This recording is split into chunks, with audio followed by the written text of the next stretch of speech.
তো হ্যালো বন্ধুরা, welcome to my YouTube channel mobile shop online update. আপনারা দেখতে পাচ্ছেন আমরা সিএসসি লগ ইন করে নিয়েছি। তো এখান থেকে দেখতে পাচ্ছেন সিএসসি রেজিস্ট্রেশন। তো এখন টেম্পোরারি সিএসসি রেজিস্ট্রেশন বন্ধ আছে। তো আপনাদেরকে আমি বলি, এই যে আমরা সিএসসির যে অফিসিয়াল পেজে চলে আসলাম। এখান থেকে আপনারা যদি যান, তো এখান থেকে আমরা গেট স্টার্টের উপর ক্লিক করবো। তো দেখতে পাচ্ছেন টেম্পোরারি সিএসসি রেজিস্ট্রেশন বন্ধ আছে।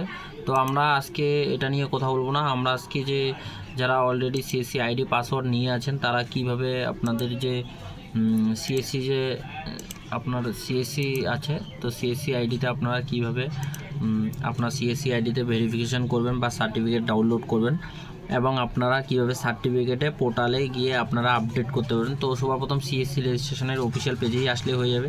তারপরে আপনারা নতুন লিঙ্কে না ক্লিক করে উপরে যে আসে, এখানে আপনার 3 ডটে ক্লিক করবেন।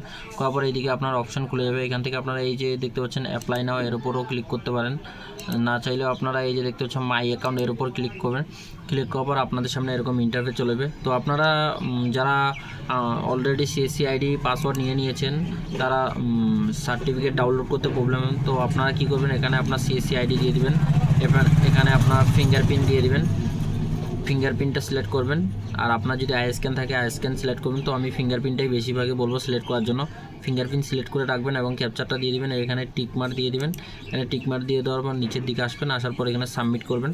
সাবমিট করলে এখান থেকে আপনাদের লগইন হয়ে যাবে। লগইন হওয়ার পর আপনারা কি করবেন, আপনারা এখান থেকে আপনার যে কোনো অ্যাড্রেস আপডেট করতে পারেন। আর আপনারা যারা নতুন সিএসসি আইডি নিয়েছেন, তারা এখান থেকে প্রোফাইলে লগইন করার পর আপনারা এখান থেকে পুলিশ ভেরিফিকেশান, এখন অনলাইন পুলিশ ভেরিফিকেশান অ্যাপ্লাই হয়ে যায়। অনলাইনে অ্যাপ্লাই করে দেবেন এবং অ্যাপ্লাই করে দেওয়ার পর পুলিশ ভেরিফিকেশান নেওয়ার পর আপনারা এখানে মাই অ্যাকাউন্টে আসবেন। সিএসসির মাই অ্যাকাউন্টে এসে পুলিশ ভেরিফিকেশানটা আপলোড করে দেবেন। আপলোড করলে আপনার প্রবলেম সলিউশন হবে 100%। তো আপনারা পুলিশ ভেরিফিকেশান আপলোড করুন এবং আপনার ইকেওয়াইসি আপডেট করুন, এবং আপনার ডিটেলস যদি ভুল থাকে, তো আপনার ডিটেলসগুলোও আপডেট করে নিন। তো এটাই আমার ছোট্ট ভিডিও। যারা এখনও পর্যন্ত আমাদের ইউটিউব চ্যানেল সাবস্ক্রাইব করেন, প্লিজ সাবস্ক্রাইব করবেন, লাইক করবেন, শেয়ার করবেন।